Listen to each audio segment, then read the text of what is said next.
Alright, so boom. What it do, baby? What go on, my G's? Shout out to all the bruvs and bruvettes out there, my bros and brodettes. What's up with y'all? Hope you're doing good. Hope you're having a blessed day.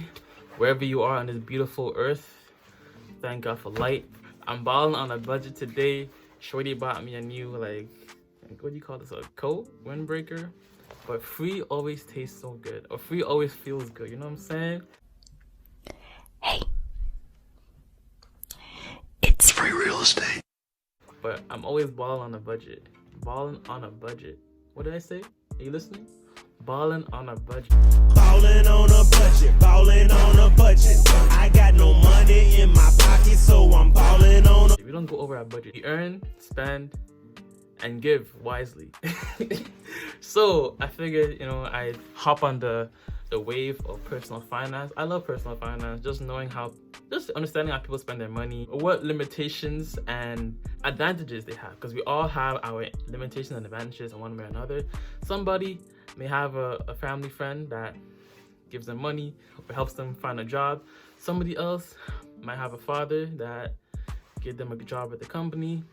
And another person might have the good looks, how, for the most part, women can use their looks to get money, while men have to use other means to get money. We all have our pros and cons. So this is a video courtesy of CNBC, living on 110K a year in Brooklyn, Millennial Money. And I'm a millionaire to be, so if you see that in the title, Millionaire to be reacts, just know I'm here, I'm out here, okay? But no long talk, let's get into it. First of all, smash that 3 weeks later.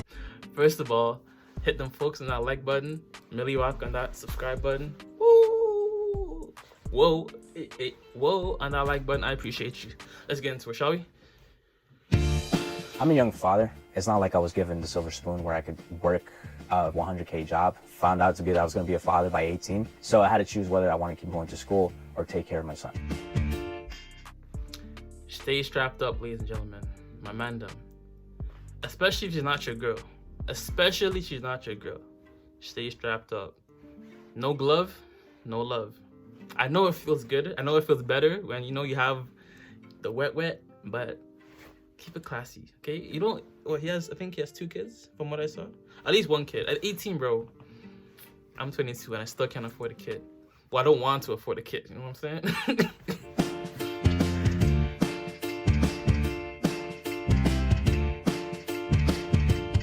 My name is Azeez Campos. I am 24 years old and I live in Brooklyn, New York.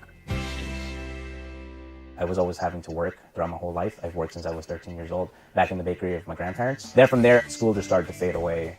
And as soon as I was expecting a baby boy, I had to drop all the things from school and just go straight to work, make sure I have enough money to cover the costs of a newborn child. I was able to go back to school, get my GED, and then from there I just started going application to application. This man's really this is like a motivational type of story so far. Like, this man's really bootstrapped his way to 100K. 100K, yo, that's like at least 10K per month. That's pretty good. That is really, is it? Yeah, that's pretty good. Like 10K, bro. Like, you're cooling. Like, you're living at least. You're getting towards that top 1% if you're pushing at least 10K per month. I can live on, I remember I made another video about this, but I was homeless by choice because I wanted to pay off this debt quicker. So I can live on the bare minimum, no cap.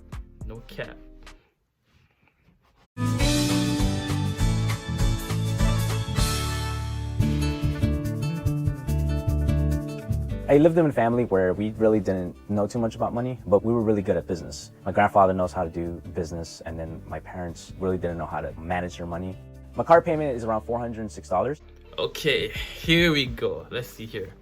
Business expense, that can be a tax write-off, $2,000. Insurance, food, $500. That's pretty good actually per month. And you have a child? Okay, housing. Does he live with his parents? Are you only paying $480 at housing in Brooklyn? He must live with his parents. Must be giving his parents some side money. Transportation, that makes sense. Debt repayment, $420. Okay. Hey, $420. 401k investment, phone. Wait, hold up, bro. How is your phone bill 195? Wool up, nigga. Wool up, wool up, wool up. Just wool up. What is going on here? Jesus, what is going on here? Wait, hold on. I'm pretty sure it must be partly because of like his business expense, but still 195 for a phone bill. My G. Okay, miscellaneous 135. That's cool. Subscription 44. Yeah, that makes sense. His business expense covers most of it, so I assume he doesn't have a house, like a house, like he rents it out. He rents. Insurance 589. Food 500. Yeah. But he's pocketing at least what, 5K in savings? Where's the savings? Where is the savings, Jesus? Where is the savings? Oh, I guess it's gonna come. But yeah, that's pretty good. So I guess he's sharing custody with the mother. I normally use my card during the weekend when I go out with the family. I am saving up towards maybe $300 going towards 401k with my company. They do company match it by 50%, and then they do cap me at $2,000. But hey, it's free money.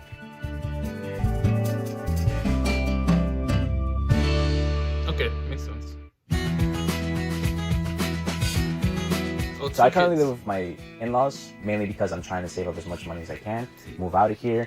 But because of the help of them, we're able to spend $400 a month in rent here in Brooklyn. The total cost of this apartment is $1,600. I prefer to stay here to minimize my expenses. Then from there, save up as much money as I can from investments and be able to put a down payment to a house. This man is a forward thinker. He kind of did the same thing I did.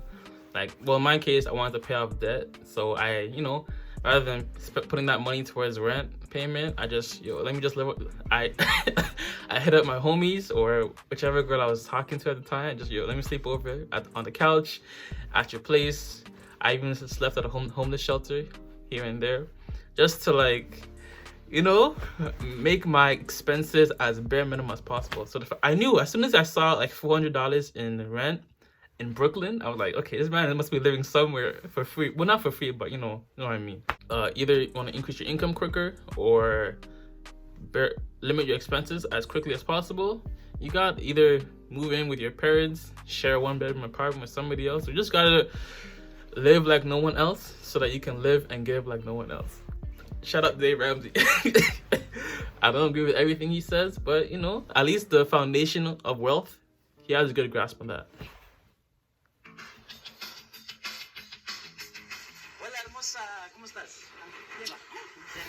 My mother was able to sustain herself because my grandparents had run a mom and pop shop. It's a Mexican bakery. They have pastries, so she would work there, make very, very delicious cakes. Ever since then, we've just been 20 years in, and thank God that we have the opportunities and lifestyle because of it. Jake, you want some? A side hustle. Okay, is this where the other 30K comes from? It's a type of program where you ship in merchandise to Amazon, and then from there, they'll disperse it to the customers. My job is to buy things at a low cost and sell them as high as I can. And then from there, Amazon takes the product, puts it in their shelves, and... My advice, anytime we want to do a business or we want to start something, whatever money you're putting into it, just assume you're not getting it back. Like if you buy a course from somebody, like $2,000, $1,000, don't try and think about your ROI or your return on investment. Just assume that if you pay for that course, you're losing the money. Just assume, right? So that you won't be tied to it too much. If it's $100, $50, whatever it is, if you buy it, just assume you lost the money. Just so that you're not attached to putting more money into possibly losing more money. You know what I'm saying? Because that's what happened with me. Like I was doing the same thing, and I just can I let y'all in on a secret? Okay, at the time, anyways, right? I used some of my student tuition to pay for a course that would teach me about Amazon FBA, and for the most part, I would either break even or lose money. So it wasn't a scam per se, because I did make money. I did see some months where I did make a couple $100s here and there. But the way Amazon FBA works, if you don't own the product yourself and you're wholesaling it from someone from the other company, it's hard to have proper margins, because some other seller from somewhere else, however they find the product, however they get the product, either from the manufacturer or somewhere in the supply chain, that product might end up showing up on Amazon, and they'll just keep undercutting you until there's absolutely no margin. So that's what happened to me when I was doing FBA. But yeah, anytime you invest in a business, just assume you lost the money and you won't be attached to it too much. As soon as someone clicks that buy button, Amazon wraps it up, puts it in a box, and ships it out to the customer. So I normally come to Staples to buy business supplies, mainly for Amazon. Labels, tape, ink, anything basic that I need for my company. This product right now on Amazon is $19.99, and I could price match that with Staples at $19.99 instead of paying $32.99, which then you'll save, $12.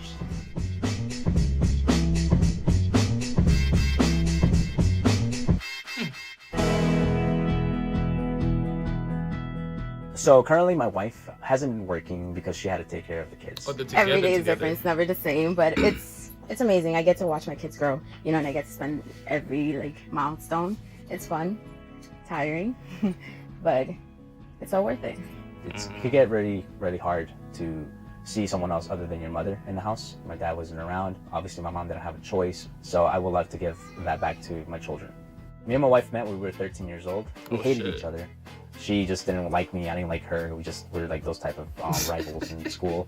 But then all of a sudden she became sweeter, and I guess I became sweeter too. We started to hold hands, best feeling ever. And that's how it all began. We are high school, middle school lovebirds, and that's how my children are here.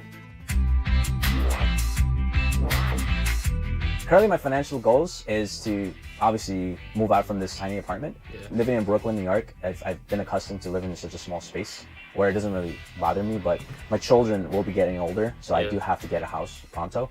So I'm considering of taking out maybe a loan from the 401k plan just to buy a house, and my plans is to go moving forward to Connecticut. Real estate is my goal from above, maybe until I become 28 is when I start doing real estate business. Right now I'm just focused on my Amazon business, and my goal really is to eventually I will expand and become an enterprise. From there, give my businesses down to my children and my children's children as legacies. This man has the right mindset. We're not trying to just spend money on Gucci belts and Lamborghini. We're trying to build generational wealth so that my kids. DJ Khaled put it best like this. This is how he put it. So let me give you a major key. It's all about residual income. And you know what that means? Because you know what it means. It's called secure your bag. It's called forever. It's called being safe. It's called for the rainy day. It's called for your son and your daughter to go to school. It's called for everybody to be okay. It's important for everybody to be happy, everybody to be comfortable. I'm trying to pay for myself, I'm trying to pay my parents' mortgage, my own shit. I'm trying to make sure that everybody is good. Everybody is good. That's the goal. For everybody to be okay, everybody to be safe, everybody to be comfortable. Hard work plus comfortability. And I understand that, being the first child of an immigrant family, that's it. Take care of myself, take care of my family, take care of my immediate family, and take care of my own family. You know what I'm saying? Shout out to everybody on their grind. The goal, the motto for 2020 is to stack and act broke. Get your bread and all the crumbs too.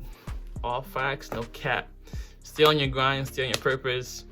Cut out all the extra time that isn't making you money or isn't replenishing your health in one way or another. Like, my time on Instagram has been cut to a minimum. YouTube is my thing. Make videos, edit, sleep, make the same. I don't be watching Netflix like that, bro. I do not watch Netflix. I'm making Netflix money. And on top of that, I don't even have a subscription. No, Lil Dicky put it best. You gotta save that money. You gotta save that money. But yo, God bless, much love, peace, and joy. Namaste. And always remember, if it doesn't feed you, do not water it. Cop some merch, keep that same energy. Oh, hold up. Yeah. Keep that same energy essentially means if anybody doubted you, overlooked you, slept on you, but didn't support you in your dream, whatever it is, now wants to see you having success, now they want to support you, you tell them, keep that same energy of that you had when I started. All facts, no cap. Deuces. Hit you like water, splash on your face, I take you much farther. I put it all on ya. You're driving my way, girl, whip till the morning. They say the